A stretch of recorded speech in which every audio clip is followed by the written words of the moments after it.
दोस्तों, एक लाइन कही जाती है कि आकाश को छूने की चाह रखो मगर जमीन की पकड़ मत छोड़ो। और भारत के स्पेस सेक्टर की कहानी ठीक यही है। जमीन पर 50 साल की मेहनत और आसमान में अब एक नई उड़ान।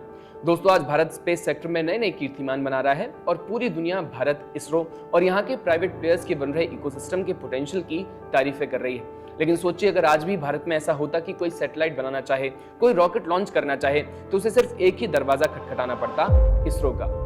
मान लो अगर वो दरवाजा भी 50 साल से बंद ही रहता, तो क्या 24 साल का एक लड़का बिना किसी सरकारी बैकिंग के अपनी कंपनी से सैटेलाइट बना पाता? तो दोस्तों, यही वो सवाल है जो हमें 2023 की उस पॉलिसी तक ले जाता है जिसे ज्यादातर लोग जानते तो हैं लेकिन समझते नहीं। 2023 से पहले भारत का स्पेस सेक्टर एक तरह से इसरो की मोनोपोली था। हर सैटेलाइट, हर लॉन्च, हर पॉलिसी डिसीजन, सब कुछ एक ही सरकारी संस्था से होकर गुजरता था। इसमें कोई बुराई नहीं थी। इसरो ने 50-60 साल में जो किया वो किसी करिश्मे से कम नहीं है। लेकिन एक इकोसिस्टम, चाहे वो कितना भी शानदार क्यों ना हो, अगर बंद रहे तो उसकी ग्रोथ की एक लिमिट हो जाती है। यहीं पर एंट्री होती है इन स्पेस की। Indian National Space Promotion and Authorisation Centre. जून 2020 में इसकी घोषणा हुई और इसके चेयरमैन बने डॉक्टर पवन गोयनका, महिंद्रा एंड महिंद्रा के पूर्व मैनेजिंग डायरेक्टर।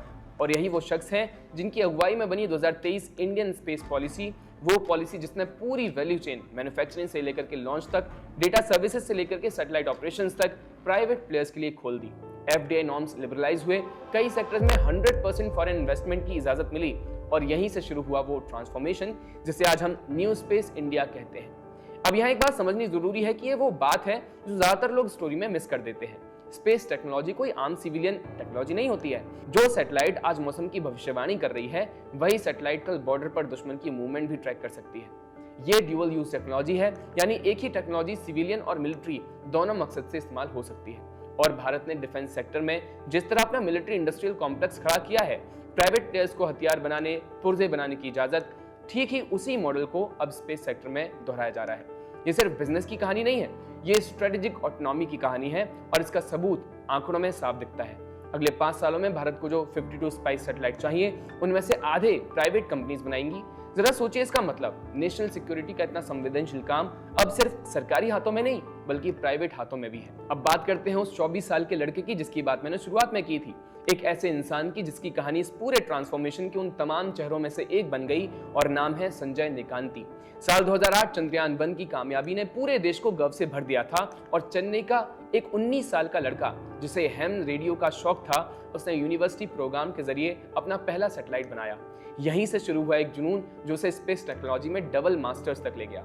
साल 2012, उम्र सिर्फ 24 साल, और संजय ने हैदराबाद में शुरू की ध्रुव स्पेस। सोचिए उस पल के बारे में, एक 24 साल का लड़का इन्वेस्टर्स के सामने बैठ कर के बात कर रहा है कि सैटेलाइट उसको बनानी है और सामने वाला उसे शक की नजर से देख रहा है। इस उम्र में स्पेस हार्डवेयर, और वो भी भारत में। यही सवाल था हर दरवाजे पर। 162 इन्वेस्टर्स ने ठुकराया, 10 साल तक स्ट्रगल चला, लेकिन 2019 में 163rd इन्वेस्टर ने हाँ कहा और इसके बाद कहानी बदल गई।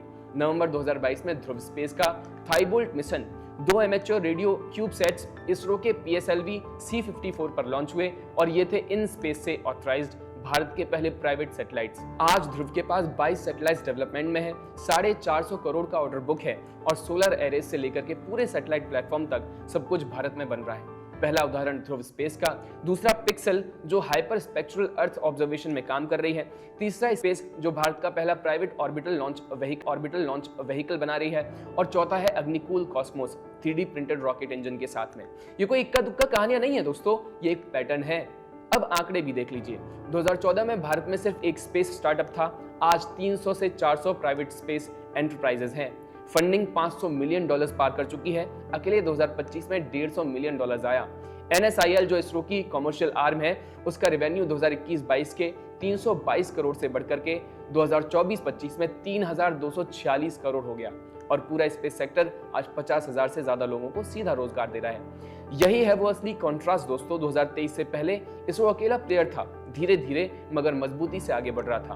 2023 के बाद इसरो फ्लैगशिप मिशन पर फोकस कर रहा है। गगनयान, चंद्रयान के अगले चरण, इंडियन स्पेस स्टेशन और सैकड़ों प्राइवेट कंपनीज छोटे छोटे सैटेलाइट्स, कंपोनेंट्स और डेटा सर्विसेज में तेजी से आगे बढ़ रही हैं।